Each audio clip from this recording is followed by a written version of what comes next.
el que fem és hilernitzem el producte perquè convertir una formació intel·lectual. El que fem és tenir un tutorial explicatiu, convertir-lo hipotèticament en quelcom e-learning, sense més perquè s'aprengui pel seu compte que aquest producte l'empleat de totes les empleats de totes les oficines del territori on sigui. Això econòmicament està molt bé. Des del punt de vista de resultats segurament no tant. Si analitzem l'experiència des del punt de vista del que ha d'aprendre, que és l'empleat, segurament tindrà una visió molt interessant. L'experiència de l'usuari és molt, molt important. És un concepte que ha llançat abans el Pau i és molt, molt important. I que hem de tenir en compte. Perquè al final, que vengui o no l'empleat també afecta l'empresa. I quan més fàcil li posem, segurament vendrà en millors condicions. I això té a veure amb la formació i com ho fem. Però tenint-los en compte. No? I integrar una miqueta el tot. Independentment de que sigui universitat o siguin els departaments de recursos humans. Però sí, el que està clar, s'ha de veure la formació com el que és.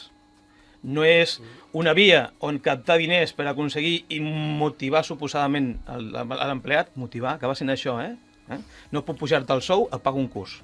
No puc pujar-te el sou, et pago un curs. Això puc fer-ho.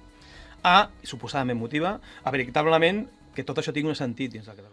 I en el moment que la responsable, evidentment, de les institucions, però sobretot de les empreses, i amb altres, potser també els que tenim fills, els pares amb els que tenim fills. O sigui, nosaltres, com a pares, amb els nostres fills, perquè és un tema de valors.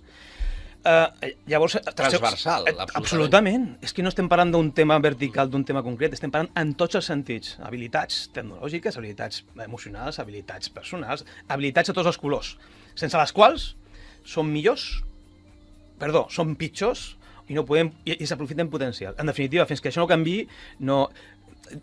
Efectivament, la formació s'ha de començar per dalt, segurament, en una empresa, perquè entengui el valor estratègic del que és. Perquè si tu t'ho creus, que has de potenciar-ho, segurament sigui una mica més fàcil no fer formació, sinó fer-ho de manera diferent, per completar el que abans deia la companya. Al final, la formació no serveix si veritablement no hi ha un canvi.